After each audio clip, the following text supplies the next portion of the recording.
तो आप मोटे तो आपने कहा कि भाई इसमें तो नियत शुरुआत से गलत शुरू से ही गलत लगती है। ठीक है, ठीक है, नहीं थी लगती है, कहना बहुत मुश्किल है, लगती है।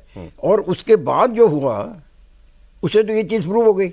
अब आपने एलजी ने जब अप्रूव किया तो उसने लिखा कि जो नॉन कंफॉर्मिंग एरियाज हैं जहाँ दुकानें नहीं बन सकती वहाँ आप एमसीडी की अप्रूवल लेके खोलेंगे। तो 250 ऐसी दुकानें थी, ऑक्शन हो गई, एमसीडी ने अप्रूवल दी नहीं, जो अथॉरिटीज़ थी उन्होंने अप्रूवल नहीं दी नॉन कंफॉर्मिंग एरियाज में चलाने की। फिर जो रेजिडेंशियल एरियाज में थी वो भी कईयों में परमिशन नहीं मिली। हुआ क्या कि 700 दुकानें ऑक्शन हुई, चली सिर्फ 400। डिमांड तो वही दिल्ली की है। दुकान का क्या फर्क पड़ता है, दिल्ली में सबके पास कार है, स्कूटर है, बाइक है, 5 तो पास जाके वहाँ से खरीद ली। अब वहाँ क्योंकि इंसेंटिव देने शुरू कर दिया उन्होंने कि हमारे से ज़्यादा खरीदें, जिससे जितनी खरीदेंगे उसको उतना प्रॉफिट होगा। तो ये सारी को पहले देख नहीं सकते थे इसको। करेक्ट। मुझे तो तब भी याद है कि इस टाइप के इंटरव्यू में मेरे से पूछा गया था तो मैंने यही चीज़ें कही थी कि ये बहुत बड़ा खतरा है इस चीज़ में।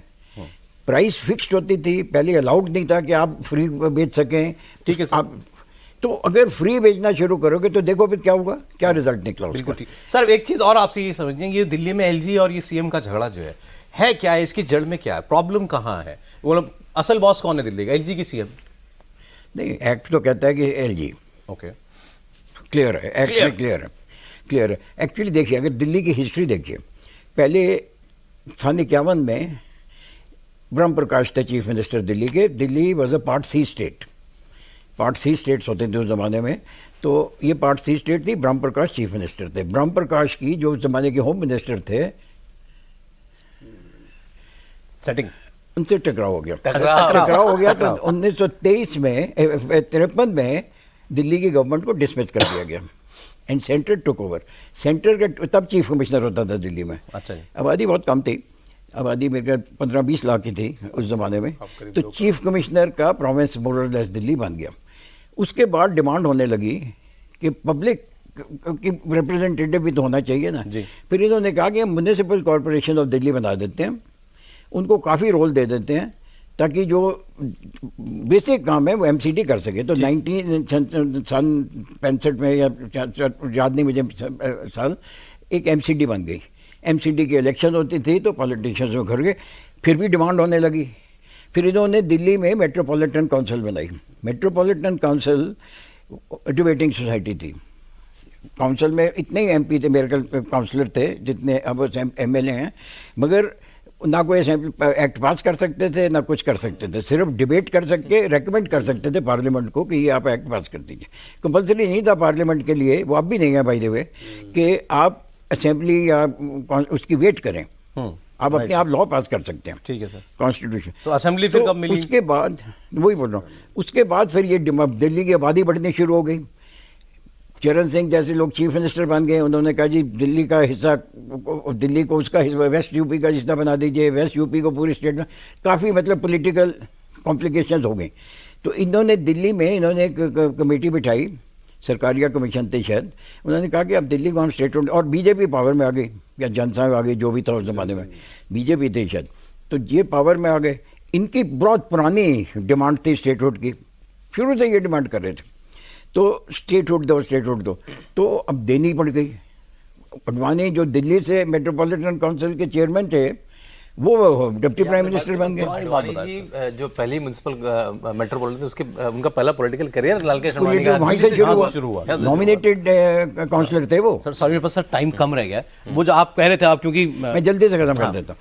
तो आपके चिरारिया में अब प्रॉब्लम ये हुई कि दिल्ली में एम्बेसीज हैं, दिल्ली में सुप्रीम कोर्ट है, दिल्ली में दुनिया भर के एमपीज़ हैं। सिर्फ दिल्ली के तो 10 या 17 एमपीज़ हैं, बाकी सब तो बाहर के हैं ना। अब वो कहते हैं कि हम किसी लोकल गवर्नमेंट के तहत क्यों हों, वो 140 लगा देती हैं, हम पार्लियामेंट ही ना अटेंड कर पाए। तो ये डेंजर था। फिर उन्होंने कहा जी न्यू दिल्ली को अलग कर दो। न्यू दिल्ली को अलग कर दो तो पार्लियामेंट, ये जो है हमारा कनॉट प्लेस अलग हो गया। उस ज़माने में सेल्स टैक्स मेन रेवेन्यू होती थी जो चांदनी चौक और कनॉट प्लेस से आती थी।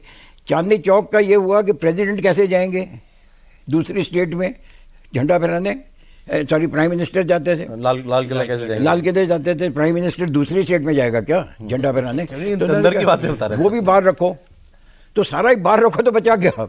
और सौरभ, ऐसा आप चाहे आप वाशिंगटन डीसी चले जाएं, लंदन के जो एरिया हैं जो सेंट्रल गवर्नमेंट के हैं, वो सेंट्रल गवर्नमेंट की कोई इकाई उसे गवर्न सर करती है, ये केजरीवाल वर्ड ओवर है सर। आप मैं कह रहा हूँ ब्रह्म प्रश्न पूछ लेते हैं, यक्ष प्रश्न। यक्ष प्रश्न। केजरीवाल जी जैसा कोई हुआ है क्या? न भूतो न भविष्य दे। सर ने आंख बंद करके देखिए केजरीवाल वहीं उसी कॉलेज गया है जिसका मैं पढ़ा हूँ, क्या बात है। और हमारे लिए मैटर ऑफ प्राइड था। पूरी हमारी एसोसिएशंस वेरी हैप्पी कि एक पढ़ा लिखा आदमी इंजीनियर जो कि आईआईटी खड़गपुर की बात करें, हमारे भी खड़गपुर, आईआईटी खड़गपुर, IIT खड़गपुर, तो ये हम लोग जब ये पावर में है तो हम लोग सारे बड़े खुश हुए। हाँ जी। बट उसके बाद जब ये पॉलिटिशियन की तरह बिहेव करने लगे तब खुशी फिर थोड़ा दुख हुआ। खुशियाँ कम हुई। थोड़ा ही पहले दुख हुआ, फिर खुशियाँ कम हुई, फिर गुस्सा शुरू हुआ। आप सारी हमारी वो देख लीजिए। अब आप इस वक्त कौन से फेज में चल रहे हैं? गुस्सा। अब इस समय हम गुस्से की फेज में हैं। गुस्से के फेज। कि हमारी इंस्टीट्यूट जिसके लिए हम इतनी प्राइड है हमारी, और ये हमारी जो अलमनाई एसोसिएशन है उसके भी मेंबर नहीं हैं। आपको सबसे ज्यादा गुस्सा किस बात पर आता है केजरीवाल जी की?